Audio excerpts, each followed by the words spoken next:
At nagbabalik po dito sa Premier Volleyball League Collegiate Conference. This is the game number 2 that we are showing today. At ito po ay men's game. Huwag po kayo magulat. First time in a long time nagpapakita kami dito ng men's game. And UST, tuloy-tuloy ang pagbuhos ng punto sa panig ng UST after a very erroneous set para dito naman sa ating FEU Tamaraos. They gave a lot of free points sa panig ng ating Tamaraos para dito sa UST, and that contributed a lot to that win of our Golden Spikers. UST naman continuously showing their strengths in blocking and of course the firepower or the tiger power in spiking. So unsurprising ang performance dito ng UST, but ito, abangan natin kung magigising ba ang ating FEU Tamaraos dito sa ating third set. Tuloy-tuloy ang pag-spin at pag-play ng music dito ni DJ Tronics. Hinihintay natin talaga dito yung In My Feelings, sabi nga ng kasama kong si Eric. And mga kapamilya, kung hindi niya po alam, pwede niyo na po kaming samahan through YouTube. That's youtube.com/ABS-CBN Sports. And so you may catch us on TV, on SNA right now. We're also live at Liga on YouTube, and of course through the #1 sports website of the Philippines, sports.abs-cbn.com. Dami ng ways for them to watch us, definitely. So wala nang palusot, wala kayo sa bahay, nasa labas kayo, on the road, in the office. Ayan po, yung bagong YouTube channel natin. Yun nga naman yung napaka-clear, no excuses to miss out on volleyball. That's right. At syempre, samahan din na tayo dito live. Of course. The games are different. You get to watch 4 exciting and explosive games in the collegiate. Iba talaga pag live, mga panood mo. You can, maramdaman mo yung palo, yung pressure ng bola, yung tunog, dumadagong sa buong arena.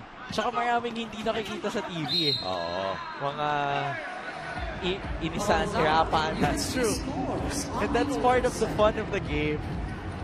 First point, mapupunta ulit dito sa ating UST. Team of another error mula dito sa FEU. Ayan na naman. So let's see if they will be able to correct that, Eric. Yung sakit talaga nila nung second set.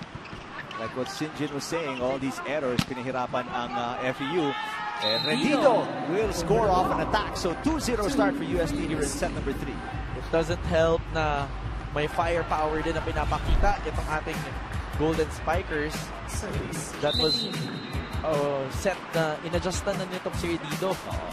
Nakita mo may pause siya bago yung vertical leap up front sa net. Paler with a push. Ng ating umandal. Pinaturo si Paler na tumawid na lang sa center line. There's Rendido with another point. Back-to-back attacks for him. And 3-0. Usted. Yung momentum ni Paler doon, muntikan na siyang makrossing, pero it was just the top part of his body that crossed the line. Buong katawan dapat, para matawagan ka ng violation. Mas strict usually sa feet. Kung nag-cross yung feet. Pero yun kasi momentum usually our referees have not the discretion, but it's a judgment call. Hindi ka nga natin. Attack error ng UST gives the first point of FEU. That's going to be a net ball para kay Sumagaysay. The set was kind of low there for JV Sumagaysay. Siyempre, with the height, you would want to give JV higher balls so that he could hit it at such an angle.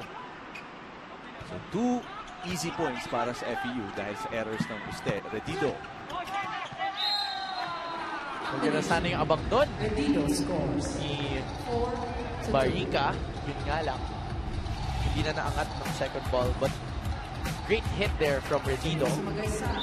Nagpapakilala na talaga si Rendido.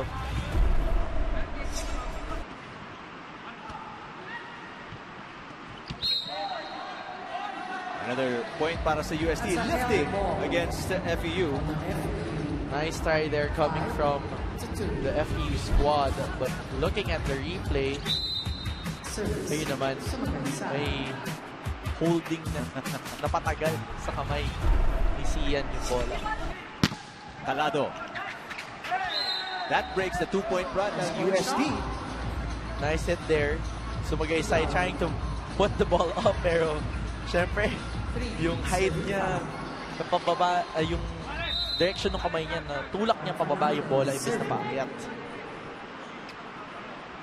extension din kasi nung kamay ni Sumagay. Oo. Napakataas na. And setting error there. Kasi yan naman. Double contact. Siyempre, Coach Oji Mamon, very unhappy here on the side court. Inig natin through our earpieces. Service Fernandez.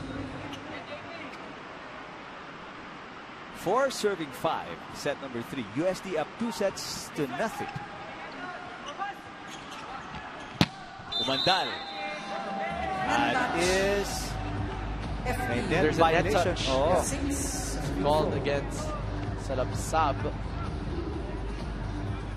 So far, a lot of errors pa din sa panig ng ating FEU Tamars. But what's different now is our UC Tigers are also faltering when it comes to their attacks. So both sides producing errors. Ball is in. That ball was on the line, says our lines judge. Mula kay Calado na naman. Calado really making an impact para kay Coach Ray Diaz in this game. Sabi mo nga, galing sa training pool to si Mark Calado, but he's showing that baka pwede na siya for huge consideration sa starting lineup. Mga, pero syempre, maraming adjustments na gagawin dito si Coach Ray throughout the conference. That's true. I just remember sa mga bagong bukas ng TV sets, wala si JP Pugawan, wala si Peter Kiel. Because they're resting right now. 2 touches. So yun, double contact naman ang tinawag dito against Sian. So a couple of setting errors para kay Sian Silang, and UST is up 8-5 versus FEU set number 3.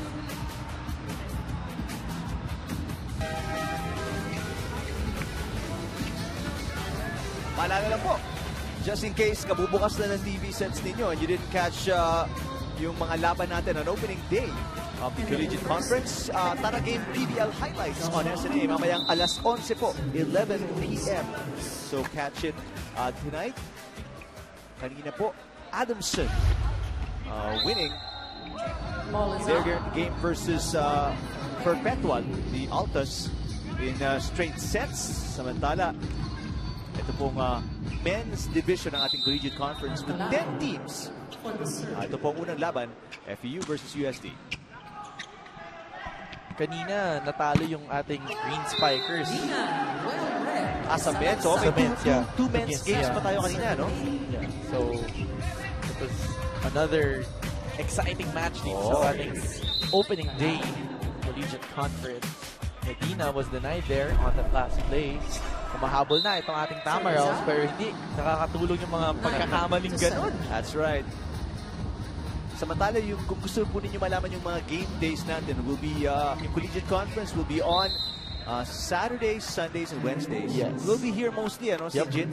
Mostly here on the PhilL Flying V Center. So samahan niyo po kami dito mga kapamilya. And enjoy the games live. That's true. JJ Buro with a service error. So dikit pa rin po ang laban natin. Just a 1-point game in favor of Uste.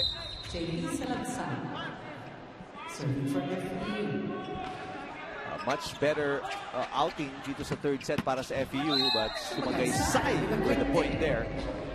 Running hit coming there from Sumagaysay, pero kahit nakapuntos nag-request pa kay Kasilan ng mas mahabang set kasi medyo maiksi. Actually, short run lang eh. binalikan niya yung bola ng kaunti. Nasa dulo na siya eh. Papunta na siya sa 5. Biglang pumigil siya dun sa 4. Good block by Uste there. Sawal inangat, Redito mapalo off the tape of the net. Nice puto coming from Umandal sana, pero nga lang hindi na palusot ni Redito. Yung palo niya doon, kulang sa elevation yung kanyang talon at medyo off na eh. Pagilid na siya eh. Nung tumalon siya on that last play. Balik tayo sa 1-point game. CNC lang still serving. Inangat dito, going to the open side to Redito. Napalusot, and wala ng second touch after Paler that time para sa FEU. Good coverage there coming from Paler. Pero yun nga lang, wala nang kumuha ng second ball. Pero basang-basa na itong play ng ating Golden Spikers. Talagang alam na nilang papunta kay Redito yung bola. And a service ace by Medina. Now, those are the things that would really help your squad. Mga free points ika nga natin. Saktong-sakto yung serve doon ni Wewe. Gitnang-gitna, oh. And what a replay there from Greg Al. Ganda naman ang replay natin. Kuha-kuha yung Double angle pa. That's true. He scores again. Another service ace. 13 to 9. As FEU getting some reception problems here in the third set. Napapalayo tuloy ang kalamangan ng UST. Now looking at the backcourt of our Tamaraws, kailangan talaga nila mag-adjust dahil syempre si Sian is on the backcourt. So dalawa lang sila mag-receive doon at syempre tutulong isang spiker. So let's see if they will be able to adjust that. Pero yun, umawi sa blocking. 10 to 13. Naabangan si Umandal. And that was coming off a good receive para sa UST. But the defense at the net, much better para sa FEU. Mas basa na nung ating FEU Tamaraws yung laro nitong ating Tigers or nitong ating Golden Spikers. Especially in the last 3 rallies. Talagang na-check na nila yung bola. And they seem more organized in this sense. That's true. At Canado on the attack. Little wild on that cross court. Back to a 4-point lead para sa Golden Spikers. 14-10. Let's see kung magpapakita ba ng tibay itong ating FEU squad. But speaking of tibay, Sumagaysay really showing a lot of strength in blocking. Nakakalimang puntos na siya in blocks. Sa pantalang sa bilang panig naman si Salabsab ang nangunguna sa blocks. Sa setting naman, looking at efficiency, Eric Tahanlangit with a 42.42% efficiency, doubling the efficiency of Silang with just 19.57.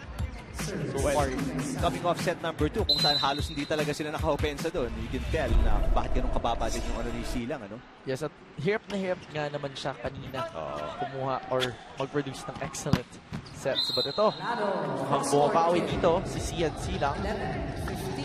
Good setup para kay Calado. Still a 4-point lead for UST. Gitnang-gitna, dumaan talaga sa gitna ng seam ng blockers, yung palo doon ni Calado. So, quick setting from Sian and quick hits or strong, powerful hits works para dito sa panic ng ating FEU Tamaraws. But good, another error brings them to the second technical timeout. Magbabalik po muli dito sa SNA.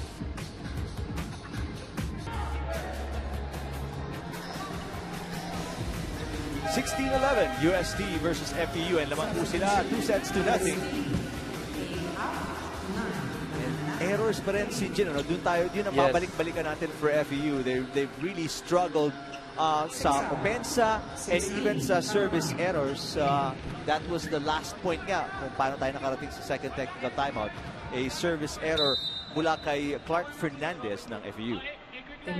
Yes, at kung titignan natin, no, Eric, kanina, what really works for the FEU squad is their fast pace. But for them to do that, they need to have good floor defense. And so far, it has been missing sa panig ng ating FEU Tamaraws. Just like the service ace from Timmy Tahanlangit, hindi nababantayan ng maayos yung first ball. So hindi nakaka-set up si Sian or si Suarez ng magandang bola that would lead to strong hits of the FEU squad.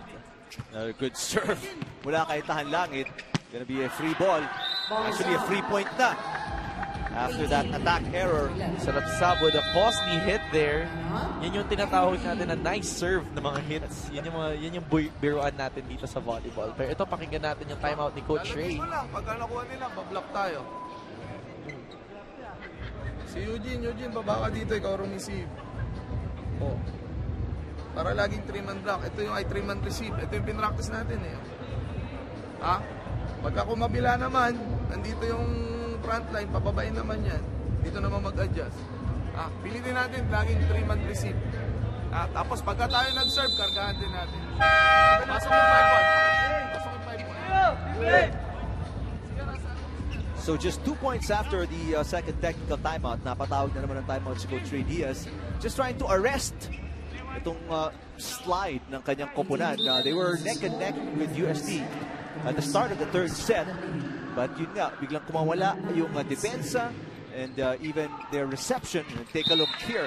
Tahanlangit, that's going to be second service ace in 3 serves. Ganun kaganda so far si Tahanlangit mag-serve. Or in the same token, pwede mong sabihin na ganun kapangit yung reception ng FEU. Hirap ngayon sa reception nitong ating FEU squad, and that has been the problem. Kaya hindi sila makaset up even in the second set. Finally, a much better reception, pero hirap din si Sian. Habulin nyo. No! Napagapang sa net. Di Laganina, Eugene Laganina for the point yun.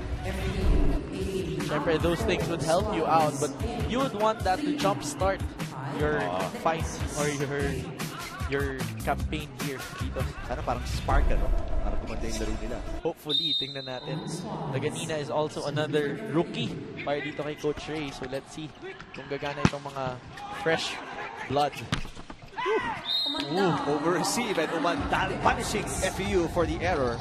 That's the deadly attitude of Umandal that you really expect from a Joshua Umandal. Ever since I've seen him play. Yung killer instinct pag tumatalon at hindi niya nakakatakot eh. Like, I am really like amazed for the blockers. Nakakayanin nila yung mga ganung palo. Masalo mo yan, ano? Ganadong-ganado si Umandal. Sobrahan nga lang sa gigil. That's a service error. Substitution. FEU 6 out, 14. Coach Oji Mamon, of course, with the reaction. Unsurprising, definitely, na madadakdakan ka ni Coach Oji after his service errors. Although much more relaxed si Coach Oji. Yes, of course. The lead, everything is working for him so far. So, maganda yung nilalaro ng kanyang koponan. However, on that last play, sobrahan ng kabig itong ating UST squad. Golden Spikers giving FEU 2 easy points. Napatayo tuloy si Coach Oji. Nabanggit na namin ni Sinjin na medyo relaxed. Tuloy natin 10 si Coach Oji. So far, looking at the statistics, it has been a service advantage for our UST squad dahil 4 service aces nang nakukuha nila. At reception problem talaga na makikita natin problema or tema ng problema nitong ating FEU squad. On that last play, coverage was missing. They shouldn't be scrambling for that ball that if the system is there. And I'm sure Coach Ray has been pointing that out from the start. Sistema nawawala.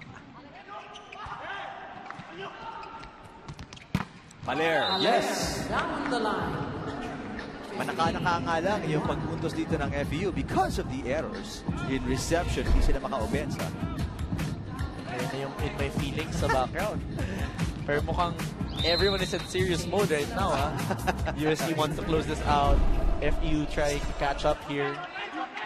Let's see kung magtutuloy-tuloy ba. Corda is in here. Here's Medina. Push. Wow, everything working para sa UST. The maturity of Wewe Medina in this game is shining. Really, kanina yung court sense, pinapball niya ng far zone corner. Really works para dito sa UST squad. Another timeout by FEU. Tingnan natin si Coach Ray. Ano lang, boys. Kuhanin muna natin yung una nating pinractice. Ano ba yung una nating pinractice? Service receive. Kasi nagsisimula ang volleyball sa serve tsaka sa receive. Kung ano yung unang pinractice natin, kung ano yung pinakalaging nandoon, araw-araw ginagawa natin, yun ang hindi nangyayari. Ha? Kung ano yung pinractice, dun muna tayo mag-stay. Huwag nyo muna ibalik yung mga lumayong habit. Doon tayo sa basic. Ha? Sige.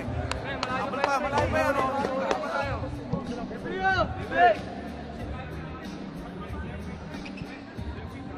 Gentle reminders lamang ang ginawa doon ni Coach Ray.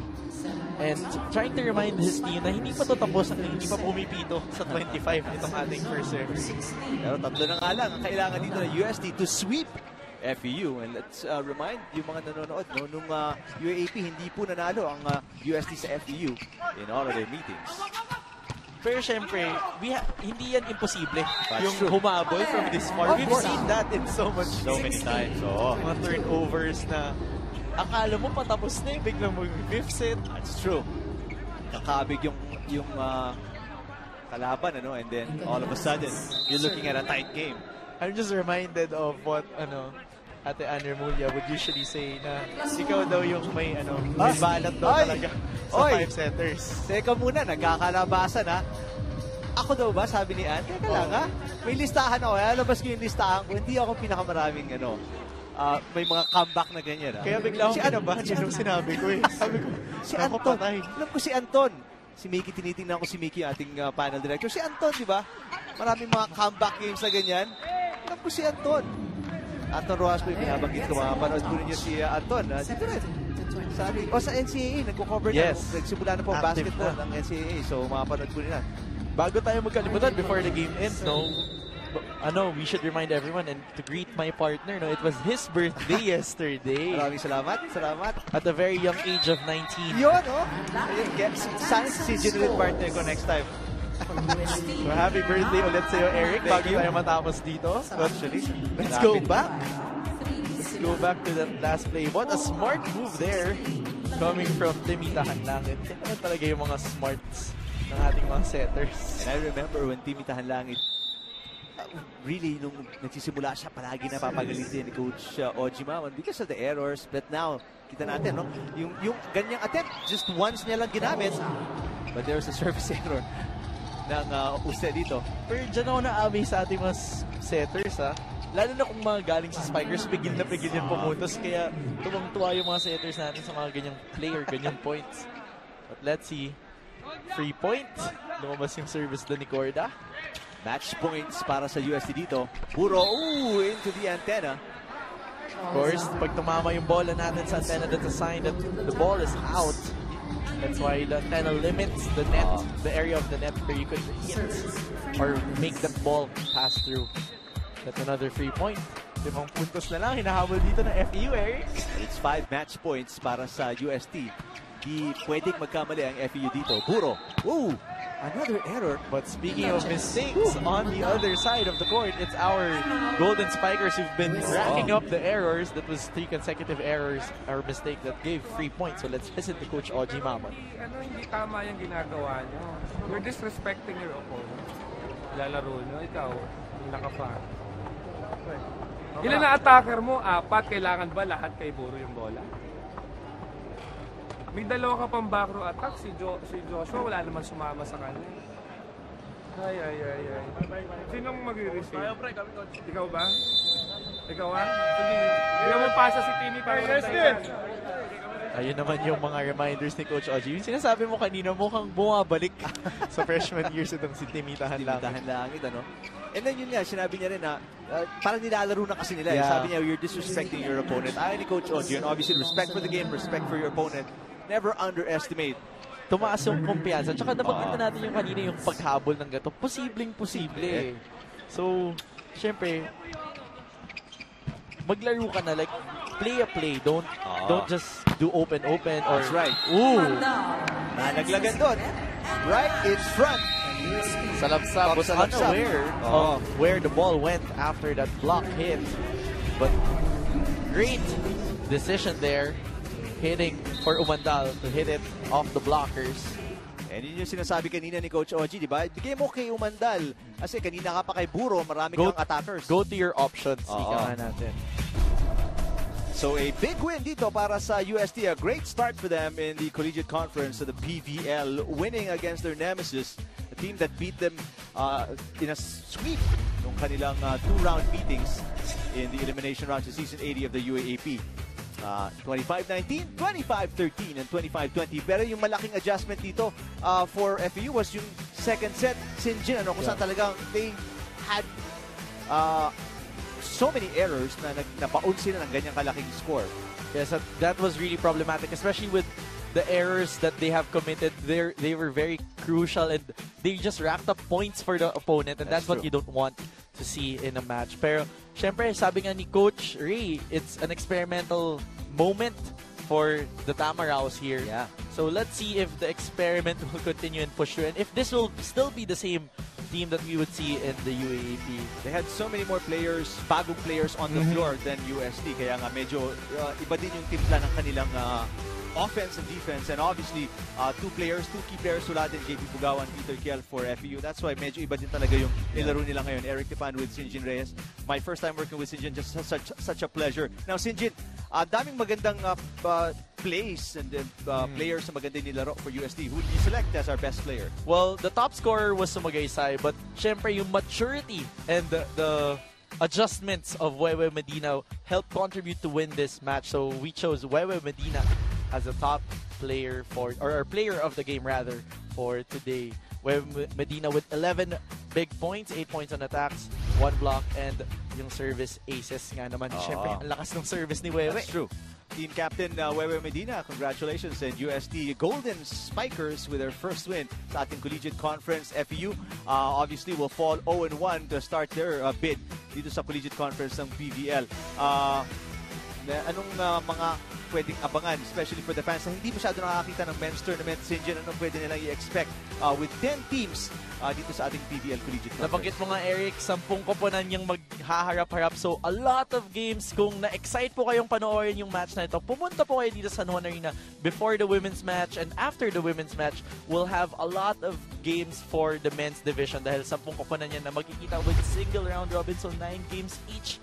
Kung may paborito naman kayong koponan na sinusundan. At syempre po, bago tayo magkalimutan, happy birthday po ulit sa aking partner. Salamat. Thank you, Sinjin. Thank you to my ABS-CBN Sports family, obviously. At napaalala namin, may kita nyo sa baba, yung ating bagong YouTube channel where you can watch the games live din po ating papalabas yan. So aside from sports.abs-cbn.com, meron din pong premiervolleyballleague.com, meron na po tayong youtube.com/ABS-CBN Sports bagong channel natin to watch all of our games dito sa Premier Volleyball League Collegiate Conference. And tonight, don't forget, Tara game, PVL highlights, 11 p.m. and the full explanation from Sports Division President Ricky Palou on the withdrawal ng National University Lady Bulldogs from the Collegiate Conference. So from 9 teams naman sa Women's Division, making 8 na lang. 8 teams na lang. So it will be very similar to the usual UAAP format that we've seen. Yun nga lang, best of 3 pa din yung ating semifinal. So exciting din ang both divisions natin dito sa Collegiate Conference. Well, earlier today, nanalo po ang Adamson versus Perpetual, and in our second game today sa Men's Division, UST beating FEU in 3 straight sets. Great to be working